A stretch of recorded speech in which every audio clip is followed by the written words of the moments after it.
The conflict between Russia and Ukraine is happening thousands of miles away from the West African region. But what is the impact that this conflict is going to have on the West African region, and what are the lessons that we can actually learn from this conflict? And please do join me in the comment box below as well to share your thoughts.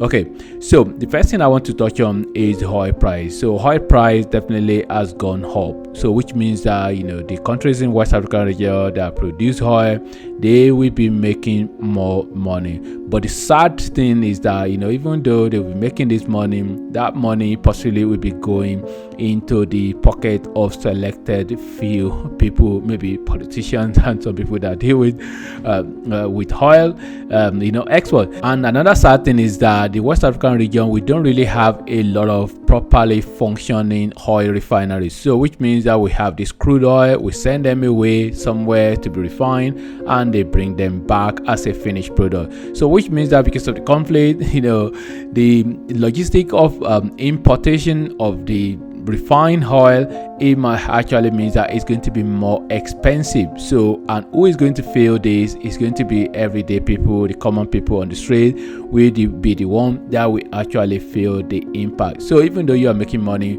from exporting the crude oil, but you are possibly losing money through importing the finished product, the refined oil. And the lesson here is that we should have proper functioning refineries. So which means that we will be able to refine our oil. Even though if we are going to import some refined oil, it's not going to be a lot. So it's just going to be a little bit that we'll be importing.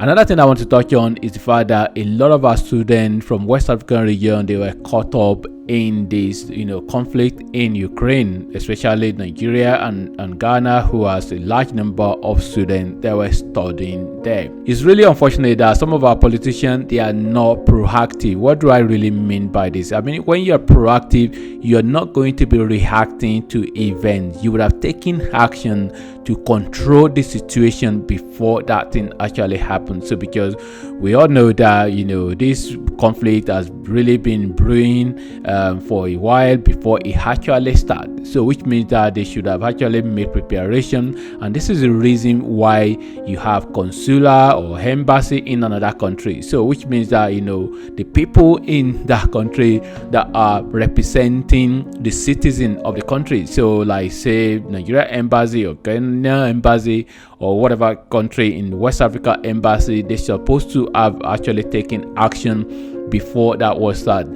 And it's really very annoying and very sad to see some of our people that are even carrying baby in the cold, and they are being disrespected at the border. A lot of West African countries do import and export products from Ukraine and Russia, so which means that all these products that we usually import from them is going to mean that either we will not be able to import them because of the conflict, or it's going to cost a lot in terms of like bringing them back. So, and guess what? And that is going to have impact on everyday people in terms of like the cost of those products will go up.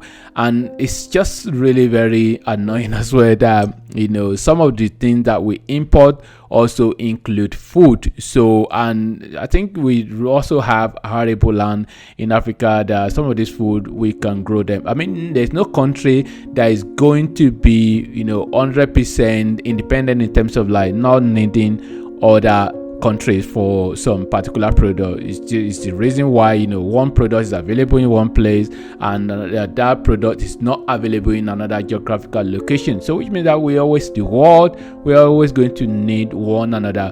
But there are actually some product that, or maybe some food commodity that we can grow them as well in Africa because we have the land.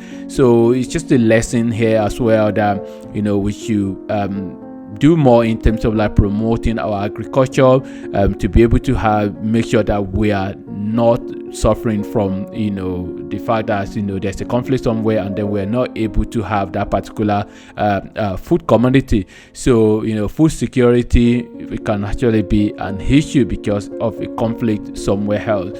So yeah, leave your thought in the comment box below and let me know what you think in terms of like what does this mean in terms of like the war going on in Ukraine and Russia side of things. So what impact is it going to have on the West African region, and and what are the lessons we can learn?